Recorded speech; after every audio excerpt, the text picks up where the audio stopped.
Chain of command যারা break করবেন তাদের বিরুদ্ধে আমি মন্ত্রণালয়ে যোগদান করার পরের দিনই মেসেজ দিয়েছি। অপারেশনাল কার্যক্রম পরিচালনায় সেটা আমি বলেছি আন্তর্জাতিক মানদণ্ড মানবাধিকার। বর্তমান যুগে অপরাধের বড় একটি অংশ ডিজিটাল প্ল্যাটফর্মে স্থানান্তরিত হয়েছে।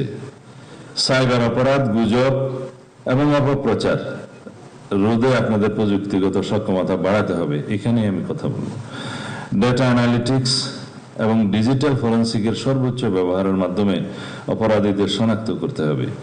এই লক্ষ্যে উন্নত বিশেষায়িত প্রশিক্ষণের জন্য যারা প্রস্তাব করেছেন, সিলেট ও বরিশাল বিভাগে 2টি পুলিশ ট্রেনিং সেন্টার এবং চট্টগ্রামে বিশেষায়িত প্রশিক্ষণ প্রতিষ্ঠান স্থাপন করা, সে বিষয়ে আমি একটু পরে কথা বলবো।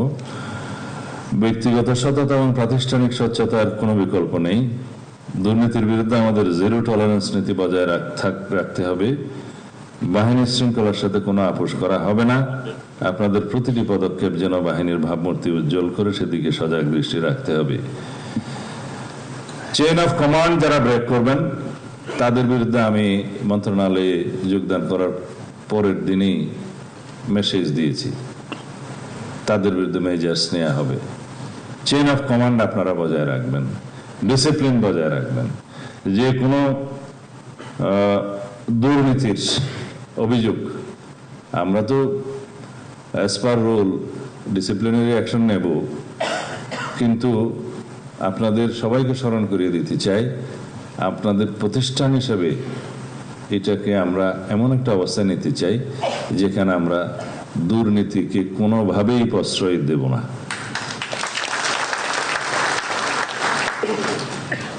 তৃণমূল পর্যায়ে অপরাধ দমনে স্থানীয় জনগণের সাথে সেতু বন্ধন তৈরি করুন। বিট পুলিশিং কার্যক্রমকে আরো গতিশীল করে পাড়ায় মহল্লায় অপরাধীদের অভয়ারণ্য গুড়িয়ে দিতে হবে।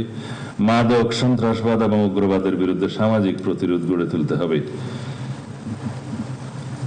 এবার আমি আপনাদের দাবি দেওয়া সংক্রান্ত এবং আমাদের এই প্রতিষ্ঠানকে একটি বিশ্বমানের প্রতিষ্ঠান হিসেবে গড়ে তোলার জন্য যা যা কিছু আমাদের প্রয়োজন এবং বর্তমানের বিশ্বের সাথে পাল্লা দিয়ে যে যে বিষয়গুলো অ্যাড্রেস করা প্রয়োজন সেই বিষয়গুলো আমি মাননীয় প্রধানমন্ত্রীর সামনে উপস্থাপন করছি।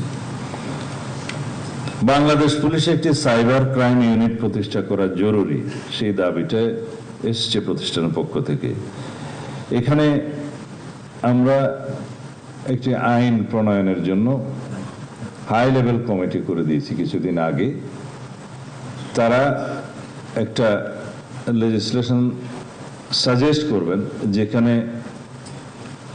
এই cyber crime, social media, visual মিডিয়ার অপব্যবহার এবং যেটা বলা হয় মিস ইনফরমেশন এবং ডিসইনফরমেশন স্প্রেডিং এর মাধ্যমে যে অপরাধটা হচ্ছে সেটা অ্যাড্রেস করা, সাথে সাথে এই সাইবার ক্রাইম সংক্রান্ত অন্যান্য যে সমস্ত অপরাধগুলো আছে সেটা অ্যাড্রেস করার ক্ষেত্রে এবং পিউনিটিভ মেজার্স নেওয়ার ক্ষেত্রে আমরা কি লেজিসলেশনটা আনতে পারি।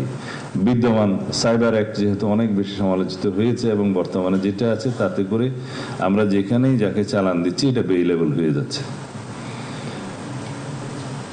তার সাথে ফিনান্সিয়াল ইন্টেলিজেন্স ইউনিটের যে বিএফআইউর যে কাজটা সিআইডি করে থাকে, নিজস্বভাবে করে থাকে, মানি লন্ডারিং এর ক্ষেত্রে করে থাকে, বাংলাদেশ ব্যাংকের ফিনান্সিয়াল ইন্টেলিজেন্স ইউনিটের সাথে সংযুক্তভাবে করে থাকে।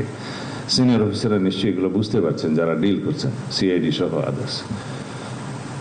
সেগুলো সমন্বিত করে আমাদের একটা আইন প্রণয়ন করা দরকার।